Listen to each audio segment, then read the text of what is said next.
How could wooden boats smaller than a millionaire's yacht send 6,000 Japanese soldiers to the depths in a single night? This is the untold narrative of America's covert weapon that instilled fear in Japan, making them dread the very darkness they once dominated. The Japanese destroyer's searchlights swept across the dark expanse of the Solomon Sea like a harbinger of doom. For a moment, the beam passed so close to our bow that the sea itself appeared to tremble in silver light. Yet it missed us. We froze, 23 sailors crammed against the deck of PT-164, breath held, hearts racing, engines idling. Only the gentle lapping of waves against plywood separated us from discovery. Behind the destroyer, 3 massive transports crept through the darkness, carrying nearly 8,000 Japanese soldiers bound for Kolombangara, Cebu. Their mission was to reinforce an island garrison that was already draining American Marines. It was July 19th, 1943, and in less than 4 minutes, this delicate wooden vessel, smaller than a millionaire's yacht, would determine the fate of thousands. The odds were overwhelming. The Japanese Navy ruled the night, their sailors masters of the Tokyo Express, slipping men and supplies past our heavy cruisers without challenge. Against them, we had only thin planks of mahogany, erratic Packard engines, and torpedoes that sometimes misfired. Yet tonight, armed solely with audacity, 3 PT boats were set to attempt the impossible. Every man on board understood the stakes. Failure would mean Kolombangara would be bolstered, while success would see enemy transports sinking beneath the waves, with thousands of soldiers never setting foot on that island. We were shadows on the water, phantoms concealed in the moon's embrace, waiting for one signal to unleash chaos. But how could wooden boats confront steel behemoths? How did America's most improbable secret weapon make Japan fear the very darkness they once commanded? To answer that, we must return to the genesis of the Mosquito Fleet, to comprehend why fragile wooden boats could terrify the world's most disciplined navy. We must take a step back to the summer of 1943. The Pacific War was balanced precariously. Japan still dominated the night. Their destroyers and transports navigated the perilous waters of the Solomon Islands with practiced ease. These runs were dubbed the Tokyo Express. To American ears, it was the Rat Run. Regardless, the outcome remained the same. Every night, under the cover of darkness, Japanese reinforcements and supplies flooded into contested islands, vanishing by dawn into jungle strongholds. American Marines were left to confront fresh troops and endless ammunition. American admirals were at a loss. Our cruisers and destroyers, designed for open ocean battles, proved clumsy in these narrow passages. Radar granted us vision in the dark, but not the agility required for combat. Gunfire exchanges in confined waters only bolstered Japanese confidence. At Savo Island in August 1942, 4 Allied cruisers were sunk in one night, with the Imperial Navy suffering no losses. The lesson was stark. At night, the rising sun reigned supreme. The United States required something different, something unexpected. Not another steel giant to rival Japan gun for gun, but a weapon that would upend the rules of naval warfare. The answer emerged from desperation and ingenuity. Across clandestine boatyards from New Orleans to New York, designers posed a radical question. What if victory did not necessitate armor? What if speed, surprise, and audacity could outweigh sheer force? From this gamble, the patrol torpedo boat was born. Laminated mahogany, 20 feet wide, powered by 3 Packard 1,500 horsepower engines akin to those found in aircraft. Armed with 4 Mark 13 torpedoes, each weighing as much as a house back home, machine guns, and a single 20mm cannon, they were manned by the courage of a dozen men crammed into their confined wooden hull. To the admirals steeped in the traditions of Jutland and Manila Bay, PT boats appeared laughable toy crafts unfit for serious warfare. However, others saw them differently. Commander James Patterson, known as Wild Jim to his crew, argued that America needed guerrillas of the sea hit-and-run raiders, assassins armed with torpedoes, boats that wouldn't fight fair but would fight smart. This was a radical departure from doctrine. Naval tradition dictated that victory came from battleships exchanging thunder across the horizon, but by 1943, tradition had become a death sentence. The Pacific demanded innovation. For Japan, mastery of night combat had become a cornerstone of strategy, with generations of sailors trained to fight by moonlight, instinct, and raw vision. Their confidence in darkness was unwavering. They believed radar was a crutch and that no enemy could rival their skill after sunset. Then, whispers began, reports of American mosquito boats, tiny, fast, and impossible to detect, striking at night like cobras from dark waters. Initially, the Imperial Navy dismissed these rumors, considering it absurd that Americans would deploy wooden speedboats against steel destroyers. Yet by the summer of 1943, that absurdity was preparing to tear holes in Japan's confidence. This was the world into which PT boats emerged, a world dominated by tradition and doctrine, where three fragile boats were about to demonstrate that even empires could bleed in the dark. The first time sailors laid eyes on a PT boat, many thought the Navy had lost its mind. No steel armor, no towering guns, just 80 feet of laminated mahogany and plywood. In a war of steel, they resembled racing boats more than warship, yet concealed within that seemingly fragile hull was a revolution. The design came together in secrecy at American boatyards Higgins Industries in New Orleans, Elko in Bayonne, New Jersey, and Packard in Detroit. Factories that once produced pleasure crafts and luxury engines now churned out weapons that defied tradition. They were known as patrol torpedo boats, or PT for short, but to the men who built and operated them, they became the mosquito fleet, small, fast, and deadly, capable of stinging giants in the dark. At the heart of each PT boat were three Packard V-12 engines, aircraft power plants re-engineered for maritime use. Each roared with 2,500 horsepower, propelling the boats across the waves at over 45 knots, faster than most destroyers could even turn their guns. The noise was deafening. The vibrations resonated through every plank, but when the throttles opened, a PT boat didn't just move, it leapt. Armament was straightforward: 4 Mark 13 torpedoes, 21 inches wide and 11 feet long, weighing 2,200 pounds each.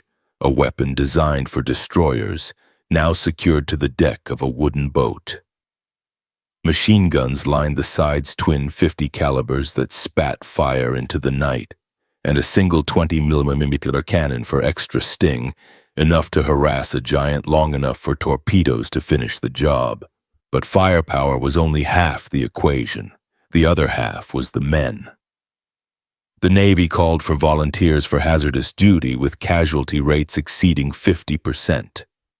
200 men stepped forward, 40 were selected. They were a mix of farm boys, city kids, college graduates, and dropouts, men who had fished rivers, built engines, and navigated by stars. They joined not for glory but for action. Training was grueling at Melville, Rhode Island. Men learned to fight like pirates, conducting high-speed torpedo runs in rough seas, calculating firing solutions by instinct, and tuning engines under simulated battle conditions. Commander James "Wild Jim" Patterson drilled one lesson into every crew. The Japanese expect you to fight fair, don't they? They expect you to adhere to tradition, don't they? They expect you to fear the dark. Make them afraid instead. Slowly, the crews began to grasp that a PT boat was not a destroyer. It was an assassin, a guerrilla fighter on water. Strike fast, disappear faster, and hit where the enemy least expects. Each crew evolved into a family, 12 men packed into tight quarters, sharing bunks, rations, and fears. They learned one another's habits: who snored, who prayed before battle, Who laughed too loudly? The bonds forged on those wooden decks were stronger than steel. Engineers like Carlos Charlie Mendoza coaxed impossible power from Packards.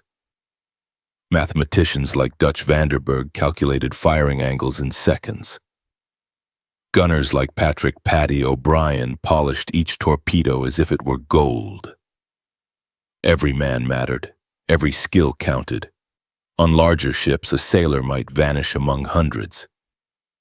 On a PT boat, no one could hide. By the spring of 1943, the boats were ready, crews trained, engines tested, doctrine forged. The Navy, still skeptical, quietly dispatched them to the South Pacific. Official reports barely mentioned them, classified simply as small craft. Even to their own side, PT boats were a secret, but secrets hold power. The Japanese still believed they owned the night most. They did not yet realize that wooden phantoms were approaching. Boats that could slip through shadows, strike like thunder, and vanish before a destroyer could even turn. The Mosquito Fleet was born, and soon the Imperial Navy would learn that even an empire could bleed from countless tiny stings. On June 30th, 1943, the rendezvous point was little more than a fuel dump, a few huts beneath palm fronds and a rough dock clawing into the jungle. The scent hit first, rotting vegetation, diesel fuel, salt air heavy with decay. This was home for the men of Motor Torpedo Boat Squadron 9 to 12 PT boats, 12 wooden daggers aimed at the heart of the Tokyo Express. Their mission was to intercept Japanese reinforcements moving through the Central Solomons. On paper, it appeared simple. Patrol the waters and sink anything flying the rising sun. In reality, it was chaos, a labyrinth of reefs, jungle-shrouded islands, enemy coast watchers with radios in every village, and destroyer squadrons trained specifically to hunt them down. The first patrol commenced on July 5th. 3 boats crept into position near Visu but never had the opportunity to fire.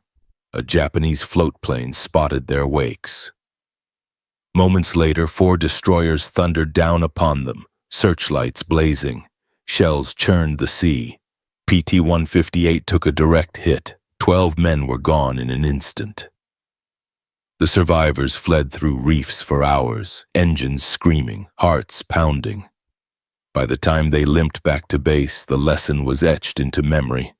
They could not fight like destroyers. They could not stand and deliver.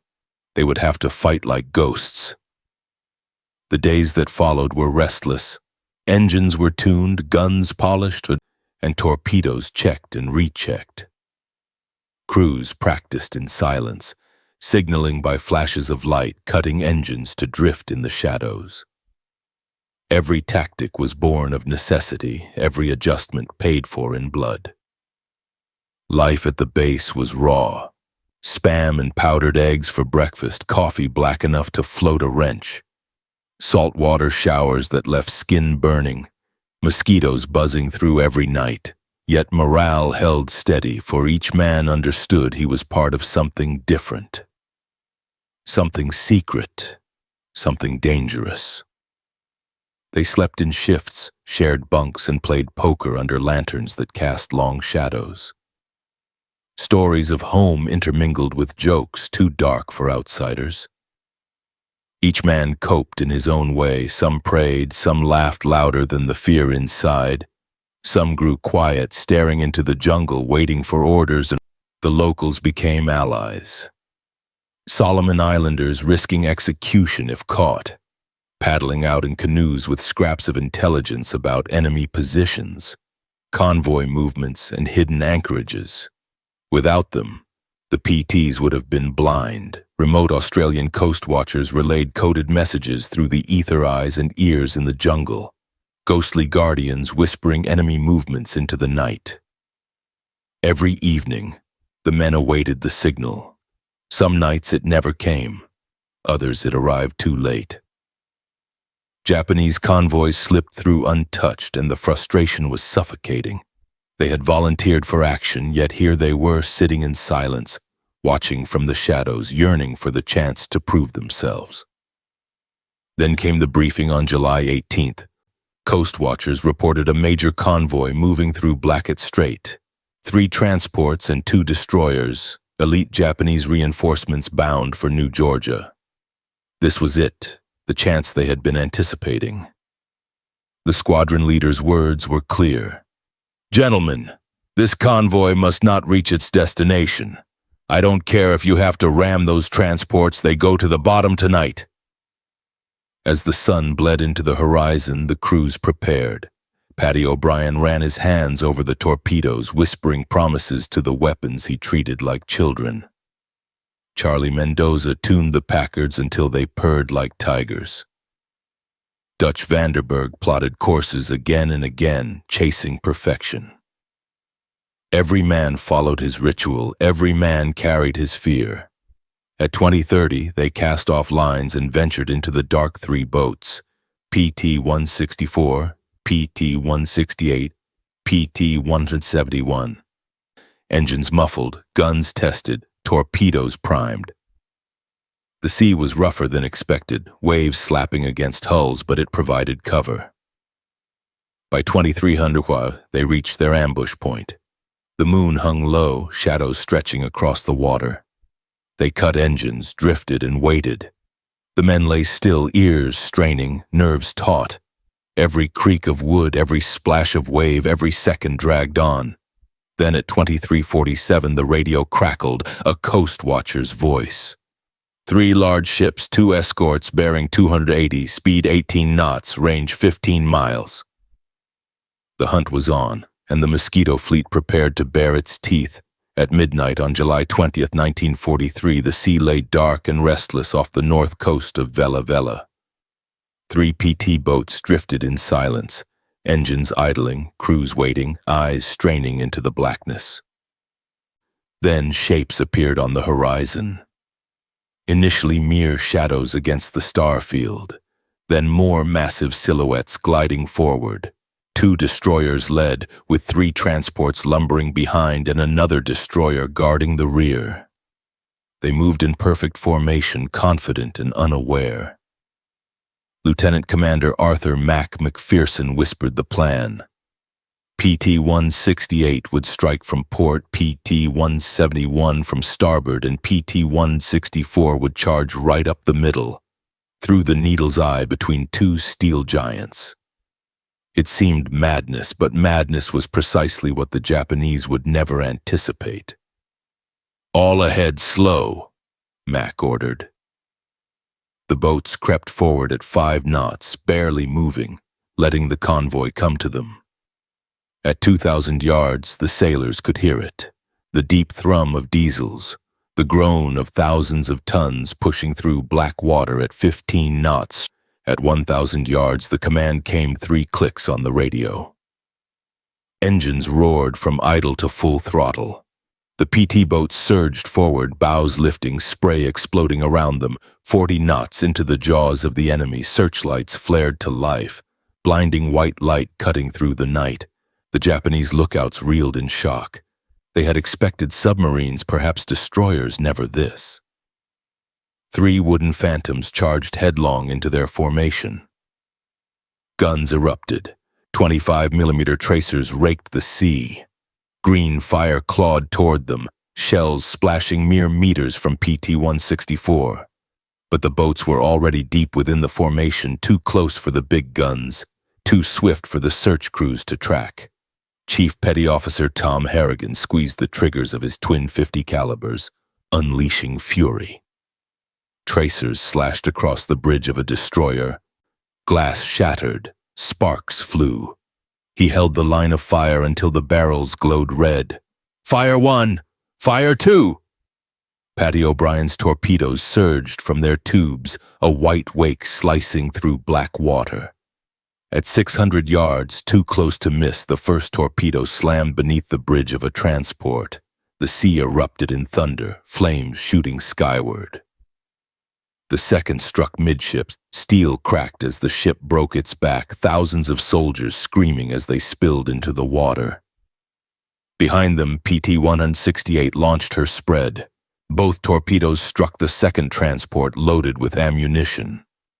The detonation transformed night into day, a rolling fireball climbing high, raining molten steel and burning bodies across the sea. The shockwave knocked men flat on deck, fires licking the wooden hull of PT-168, extinguished with boots and bare hands. Chaos engulfed the convoy. Destroyers wheeled desperately, searchlights crisscrossed, and guns fired wildly. They faced an impossible choice, fire and risk hitting their own or hold fire and watch transports perish. One destroyer turned sharply toward PT-164. Its bow sliced through the water like a knife. 10 seconds to impact. Mac shoved throttles past their stops, the Packard engines screaming. The PT pivoted in a desperate arc. 10 feet, that was the margin, 10 feet between survival and annihilation. As they passed, Harrigan unleashed another belt into the enemy bridge, sparks showering steel as men ducked for cover. PT-171 was less fortunate. Joey Antonelli lined up on the third transport, a searchlight pinning him down. Tracers stitched across his bow, holes punctured the wood. One shell struck a torpedo zombie, miraculously failing to detonate. But Joey had to break off, leaving a trail of smoke behind him. Mac commanded, "Launch the rest and get us out." 2 more torpedoes thundered into the water. The last transport turned, combing the wakes, both fish sliding harmlessly past. The convoy retaliated, every gun barking, the sea torn with splashes. 5-inch shells howled overhead. One hit could turn any PT into kindling. The mosquito boats fled, 3 engines screaming, zigzagging through curtains of fire, waves exploding in phosphorescent spray behind them. The sea burned. 2 transports sank. Thousands of soldiers drowned, explosions lighting the strait like fireworks of hell. PT-168, battered but alive, circled once more. She launched 1 more torpedo into the already dying second transport. Secondary explosions ripped her apart, ammunition igniting, fire rolling skyward. The sea glowed orange. By dawn, the outcome was clear. 2 transports had sunk, 6,000 soldiers lost, and the third had turned back. Japanese reinforcements were denied. The mosquito fleet had stung deeply, but the cost was significant. PT-171 limped away, riddled with holes and wounded men. PT-168 was scarred with shrapnel, antennae gone, crew shaken. P-164, with scorched barrels and burned decks, still managed to survive. When they regrouped, battered and bloodied, the truth hit them. 3 wooden boats had halted an entire convoy. 3 wooden boats had shattered Japan's faith in the night. From that moment on, the darkness of the Solomon Sea no longer belonged to the rising sun. It belonged to the shadows. And in those shadows, the PT boats reigned. Dawn crept over the Solomon Sea, the glow of fire still lingering on the horizon. 2 Japanese transports were gone, 6,000 men swallowed by black water. The third had turned back, the convoy shattered. For the men of PT-164, PT-168, and PT-171, survival was victory enough. Their decks were scarred, their barrels seared, their nerves stretched to the breaking point, but they were alive. Against all odds, they were alive. The journey home was agonizing. Engines throttled low to avoid Japanese float planes scouring the skies at first light. Boats camouflaged under palm fronds along hidden coves. Crewmen whispered instead of speaking, straining to hear the distant drone of enemy aircraft.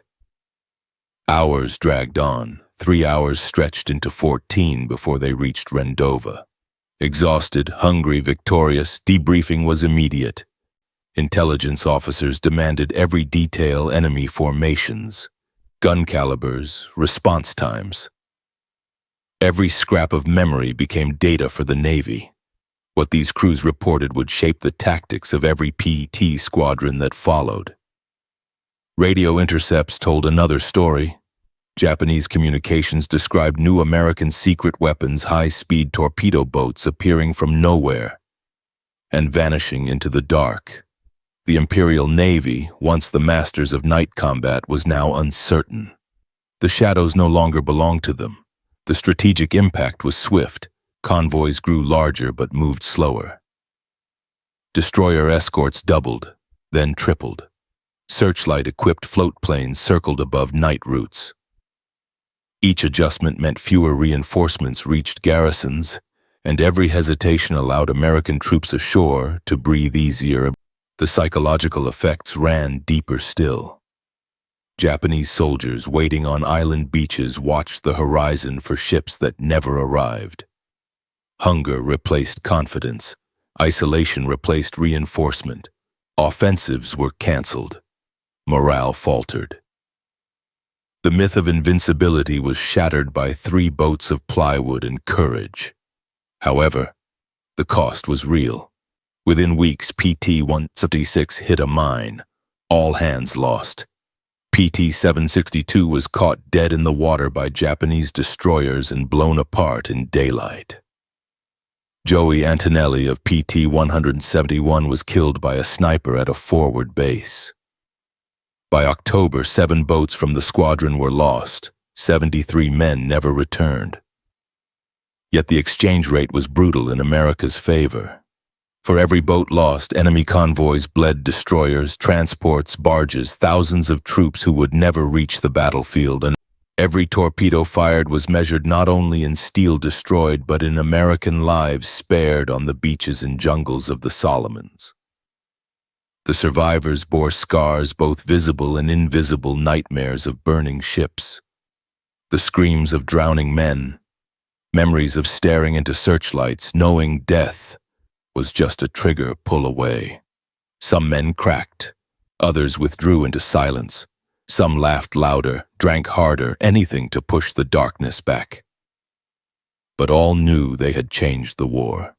As news of the battle spread through the fleet, whispers followed, stories of mosquito boats sinking giants, plywood craft humiliating the rising sun. Official communiques were careful. PT boats remained classified. Yet sailors spoke, and in their narratives, the mosquito fleet became legend.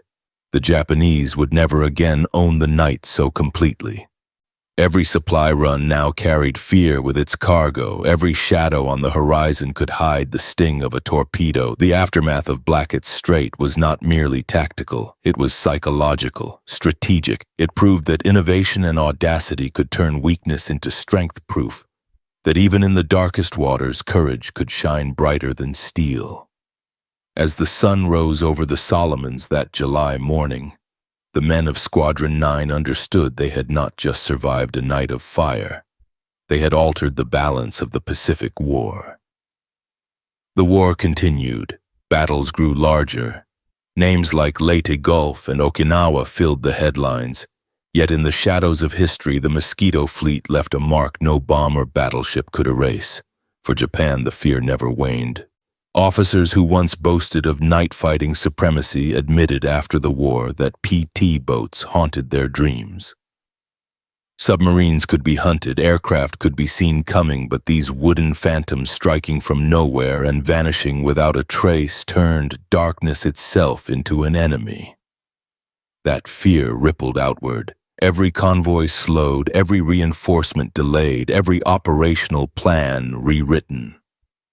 Thousands of Japanese troops starved on islands because supplies never arrived, not from bombers, not from submarines, but from wooden boats constructed in secret American boatyards. The legacy reached beyond the Pacific. Doctrine shifted. Navies around the globe studied the PT campaign. Speed, surprise, asymmetry, these became the principles of modern small craft warfare. From missile boats of the Cold War to today's fast attack craft, every design carries the DNA of those plywood raiders. The men themselves carried the memories for life. Dutch Vanderberg returned to Yale, mapping ocean currents with the precision he once used to evade destroyers. Charlie Mendoza built racing engines in Los Angeles, his garage a shrine to speed. Patty O'Brien continued his service in the Navy, writing the manual for torpedo maintenance still in use after decades. Each man became a thread in a tapestry woven from courage and invention.